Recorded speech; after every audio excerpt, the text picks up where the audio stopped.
प्यारे साथियों, आप लोग को हमारा प्रणाम स्वीकार हो।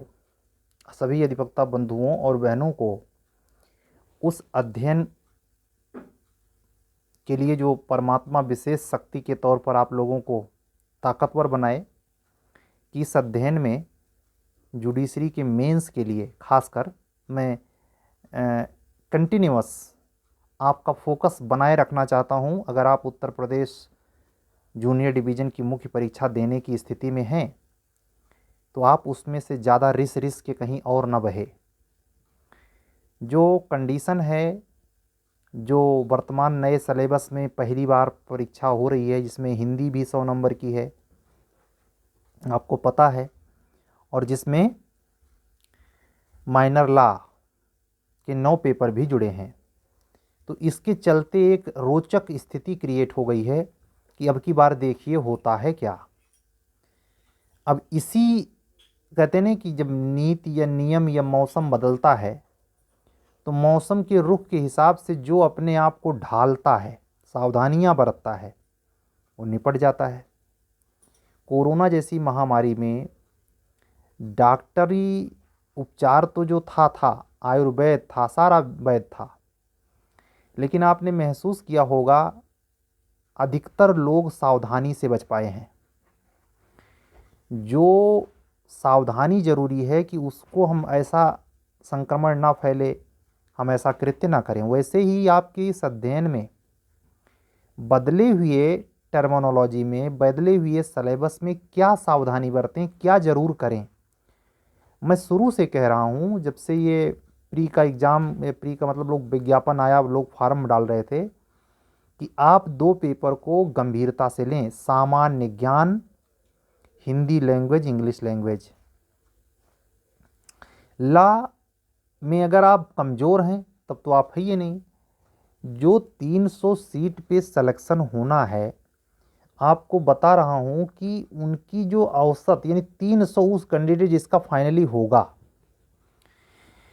90% रेशियो में लॉ वाले पेपर में उनको बहुत अंतर नहीं आएगा।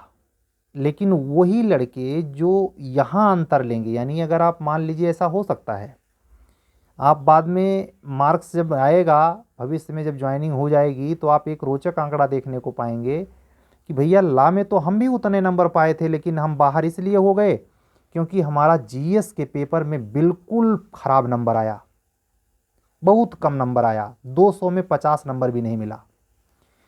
हम तो 50 आपको कह रहे हैं। आश्चर्य नहीं कि इस 200 नंबर के जीएस में कोई व्यक्ति 50 के नीचे भी लुढ़क जाए, कोई बहुत बड़ी बात नहीं है। समझ रहे हैं?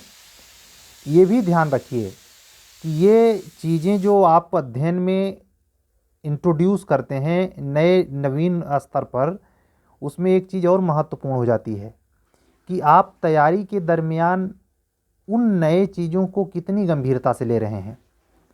मैं देख रहा हूँ, मुझे जो अनुभव हो रहा है, अभी भी लैंग्वेज के प्रति बिल्कुल भयंकर उदासीनता है। अभी मैं समझ सकता हूँ कि रिजल्ट आया नहीं है, काफ़ी अच्छी खासी संख्या में अन्य मनस्कता है, संदेह है, स्वाभाविक है, इसमें कोई बड़ी बात नहीं। लेकिन परमात्मा से यही अर्जी है कि होली के जस्ट बाद आप लोगों का काम तमाम हो जाए, प्रारंभिक परीक्षा के परिणाम वाला जो यस नो होना हो जाए। अब तो एग्ज़ाम दिया जा चुका है, कमीशन भी पूरी सुनने में यही आया है कि रिजल्ट तैयार रखा है, तो उसको डिक्लेयर करने में ज़्यादा पसोपेश में नहीं पड़ना चाहिए। चीज़ें सामने आ जाएं तो ज़्यादा बेहतर ढंग से किया जा सकता है।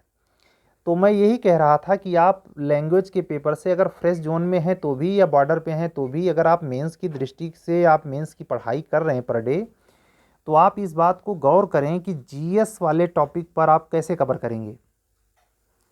मैं एक जगह और आपका ध्यान खींचूंगा, लॉ 3rd पेपर पर, जो नया किराएदारी अधिनियम 2021 का अध्यादेश एक्ट में बदल करके योगी बाबा ने लगाया है, और एक 73 वाला पुराना है ही, शहरी किराएदारी में बेदखली अधिनियम। तो दोनों एक्ट को कंपेयर करके पढ़ेंगे अगर आप, तो आप एक ऐसे स्थिति में अपने आप को पाएंगे कि चीज़ें जल्दी समझ में आ रही हैं। कहने का मतलब, अगर आप बिल्कुल नए रूप से, चूंकि ये पेपर तो प्री में थे नहीं और इसी साल वो नया एक्ट आया है, कम से कम एक सवाल तो आपसे मिलेगा ही। 200 नंबर का जो तीसरा प्रश्न पत्र है उसमें एक नंबर और 2021 वाले एक्टवा से सारी किराएदारी शहरी से होगा।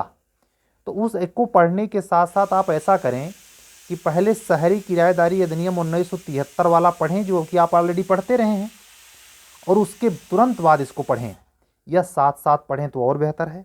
एक अच्छा ट्रिक है जिससे आपको इस पेपर में नंबर एडॉप्ट करने में या लिंकिंग मेथड हो जाएगा, यानी उसका उसमें मतलब इसमें ये व्यवस्था है तो इसमें ये है, या दोनों की तालिका बना लें, दोनों से संबंधित प्रश्नों को एक साथ देखें। ये ट्रिक ऐसा है जो आपको इस नए नवीनतर एक्ट के प्रति आपको तैयारी में आपकी मदद करेगा। जीएसजी के अनिश्चित दायरे में ज़रूर है, लेकिन मैं फिर कह रहा हूँ पिछले 5 महीने में, जब से एपीओ का मेंस के 2 महीने पहले से मैं स्वयं इस जीएस वाले फील्ड में आया, तो मुझे ये साफ लगा कि ये वास्तव में मेहनत का विषय है और सही दिशा में सटीक मेहनत होनी चाहिए। जीएस पे भी कमांडिंग नंबर ला की तरह हासिल किया जा सकता है। जो बच्चे सिविल में एसडीएम की पोस्ट या ऊपर की पोस्ट पाते हैं वो आखिर इस पर काम ही करते तो होंगे कि वो कोई अलिफ लैला का सीरियल है कि मायावी चमत्कार हो रहा है, ऐसे हाथ हिला दिया बस सब हो गया है। ऐसे तो होता नहीं है। पढ़ने वाला ही उसको अचीव करता है, वो क्वेश्चन सही करता है जो पूछा जाता है। तो हम अभी आपसे यही कहेंगे कि समय रहते जीएस पर, लैंग्वेज पर और बेहतर ढंग से काम कीजिए, ये जो नया एक्ट आया है। और आखिर में एक बात और जोड़ूंगा, ज़्यादा लंबी आज वीडियो नहीं रहेगी क्योंकि आज स्वयं से मैं कुछ काम से आउटसाइड था, आउट ऑफ स्टेशन। मैं इतना ही कहूँगा कि आज केवल सिंगल क्लास होने की वजह से मैं केवल जो अल्टरनेट क्लास जीएस की चल रही है उसमें घरेलू हिंसा से महिलाओं के संरक्षण अधिनियम पर मुख्य परीक्षा के बेसिस पे मैंने सवाल आज डील किए हैं। यही एक्ट आगे कंटिन्यू रहेगा। अगर आपको ये जीएस की क्लास चाहिए जो एक अल्टरनेट करके जा रही है, सामान्य ज्ञान पर एक क्रैश कोर्स टाइप का है, जो आप पिछले मई से लेके दिसंबर तक और दूसरे स्टेप पर फिर आपके सामने मैं चल रहा हूँ, जिसमें 4 या 5 क्लास जा चुकी है। जो बच्चे जुड़े हैं वो उनका उसको कम से कम यही नहीं पता चल रहा है कि यही सेम क्वेश्चन आ जाए, बल्कि साथ साथ उस प्रश्न के उत्तर को देखने पर या उस शैली को समझने पर आप में खुद स्व-विकास होगा। क्या सामान्य ज्ञान के उत्तर को लिखने के तरीके के बारे में, उसके संदर्भ में सोचने के बारे में। कोई भी चीज़ आप रिटन में लिखते हैं तो पहले वो क्या, हाँ, थिंकिंग में आता है। थिंकिंग में आने के बाद जब उस पर आप शब्दों में उसे लाना चाहते हैं तो वो थिंकिंग कितनी पेवर है, कितनी शब्द रही अर्थ से युक्त है।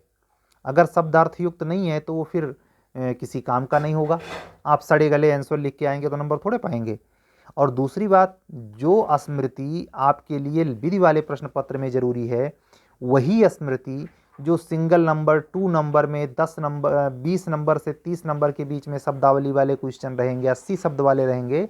आप ये जानें कि इस उत्तर में जो कम शब्दों के होते हैं, कम नंबर के होते हैं, आपको स्पष्ट करूं, यहाँ फैक्ट आपके बहुत देखे जाते हैं। जैसे अगर किसी चर्चित स्थल के बारे में पूछा जा रहा है तो वह स्थल क्यों चर्चा में रहा है, अगर ये फैक्ट आपको नहीं पता है तो आप वहाँ कल्पना में अगर उल्टा सीधा लिख के आए कि हम खाली नहीं छोड़ेंगे, कुछ ना कुछ लिख देंगे, तो वो गलती आपके अन्य प्रश्न के उत्तर पर प्राप्त होने वाले अंकों की संभावनाओं में कमी ला देगा। क्यों गुस्से में आ जा सकता है एग्जामिनर कि हमको उल्लू बना रहा है, जब इसको पता नहीं तो लिखा क्यों। तो हम आपको ये भी एडवाइस करेंगे कि चाहे जो लॉ का प्रश्न हल करें, चाहे लैंग्वेज का हल करें, चाहे जीएस का हल करें, तीनों में अगर फैक्चुअल बहुत बड़ा ब्लंडर एरर है, आपको याद नहीं आ रहा है, तो उसको ब्लैंक छोड़ना ज़्यादा बेहतर है, बशर्ते गलत लिखने के। अगर ये पक्का नक्की हो कि हाँ मुझे सही नहीं बल्कि गलत याद है या गलत मैं कर पा रहा हूँ, ये क्लियर हो इस पर। तो इन्हीं सब बातों पर ध्यान रखें और कल हम रेगुलर एक वीडियो के साथ फिर आएंगे। हमारा आज के कहने का मतलब है, रिजल्ट के लिए उतावलापन तो ठीक है, लेकिन उसके चक्कर में आप वर्तमान मत खराब कीजिए। आप लोग अच्छे लोग हैं, मेहनत करिए, अच्छा होगा, पॉजिटिव रहिए। होली की बहुत सारी शुभकामनाएं, उसका आहट आ ही गया है। कल छोटी होली के तौर पर देखा जाएगा और परसों होली मनाई जाएगी। आज जिस समय हम रिकॉर्ड कर रहे हैं वास्तव में ये 7 बन चुका है, 7 मार्च हो गया है। तो आप लोग पूरे शिद्दत के साथ तैयारी करें इन सावधानियों के साथ जो आज 10 मिनट में हमने बात की है। ये 10 मिनट की बात नहीं है, आपने अगर रियलाइज़ किया तो आपके जीवन को बदल देने के लिए पर्याप्त है। यूपी जुडिशरी में वो लड़के जो थर्ड पेपर बिल्कुल नहीं पढ़े हैं, जैसे राजस्व संहिता हुआ या नगर पालिका अधिनियम हुआ, चकबंदी अधिनियम हुआ, आप यकीन मानते हैं जो व्यक्ति बेयर एक्ट का लाइन बाय लाइन नहीं पढ़ा हो केवल मेंस के प्रश्न के उत्तर से वो सिलेक्शन पा जाएगा? तरीका तो यही 90% अपना रहे हैं। आप ध्यान रखें, इन 90% में जो ये तरीका अपना रहे हैं और सपने बुन रहे हैं, इनकी संभावना बहुत ज़्यादा नहीं है, बशर्ते वो 10% में जिनके लिए ही पर्याप्त है 300 सीट। ये 10% वो हैं जो हर गली हर मोहल्ले से जैसे आदमी गुजरा होता तो कहते हैं ना कि गली मोहल्ला से मैं वाकिफ़ हूँ, चप्पे चप्पे से वाकिफ़ हूँ, वैसे जो बच्चा 2 बार 3 बार मेंस या इंटरव्यू दिया है वो थर्ड पेपर के हर हिस्से से वाकिफ़ है, उसको नया नवेला कुछ भी नहीं लगता। वो तो एक मौके की और सौभाग्य की तलाश कर रहा है कि आज मिल जाए, हमारा बेड़ा पार हो जाए। तो इन सब बातों का ध्यान रखेंगे, अपना समय सोशल मीडिया पे ज़ाया होने से बचाएंगे। हमारी कोशिश होगी कि बिहार जुडिशरी का जो प्रारंभिक परीक्षा होने वाली है और रिजल्ट आ जाने दीजिए यूपीजे का, तो उसके बारे में कुछ नए प्रोग्राम के बारे में आपसे हम बातचीत करेंगे कि कैसे के आप इसको डील करें। हमारी पर डे की भी कोशिश ये होगी रेगुलर वीडियो में कि कुछ ऐसे टॉपिक ला पर हों, जैसे भी आपको पता है कि प्लेंट पे मैं बातें कर रहा था लेकिन इधर 2-3 दिन से रोक लिया हूँ। मैं सोच रहा हूँ रिजल्ट आ जाए तब कंटिन्यू करता हूँ, और उसमें संदर्भित और बातें भी जुड़ेंगी। ऐसा नहीं है कि जितना कह रहा हूँ उतना ही, जितना पॉसिबल होगा। ठीक है, तो आप अपना ख्याल रखिए, चुस्त रहिए, दुरुस्त रहिए, स्वास्थ्य का ख्याल रखते हुए पढ़ाई जोरदार करिए। पढ़ाई ही आपको परिवर्तित करेगी, भीड़ से मुख्य धारा में लाएगी और आपको वीवीआईपी बनाएगी। ठीक है, वीवीआईपी का भाव अहंकार से नहीं होना चाहिए, आपको ये महसूस होना चाहिए पद और गरिमा से युक्त बनाएगी। ठीक है, मिलते हैं कल। अगर आप हमारे चैनल पे नए हैं तो हमारा चैनल सब्सक्राइब करें, लाइक करें। आपके इस स्नेह और आभार के लिए, आपके इस बहुत बड़े स्नेह के लिए हम बार बार आभार प्रकट करते हैं। आपने हमारे चैनल के लिए अपना बेशकीमती समय दे करके जो चीज़ें आप सुनते हैं, सुनने से ज़्यादा जो महसूस कर रहे हैं और उसको जो प्रकट करते हैं आपके कमेंट के माध्यम से, हम देखते हैं, पढ़ते हैं, सुनते हैं, देखते हैं, तो मुझे खुद इंस्पिरेशन मिलती है, प्रेरणा मिलती है कि हम कुछ अच्छा कर रहे हैं। ये सब परमात्मा की कृपा से संभव हुआ है। आप सबके भीतर बैठे हुए परमात्मा का मैं नमन करता हूँ, साथ ही चलने की इजाज़त चाहता हूँ। हम कल फिर मिलेंगे एक नए वीडियो के साथ, तब तक के लिए विदा दीजिए। शुभ रात्रि, सत्यमेव जयते।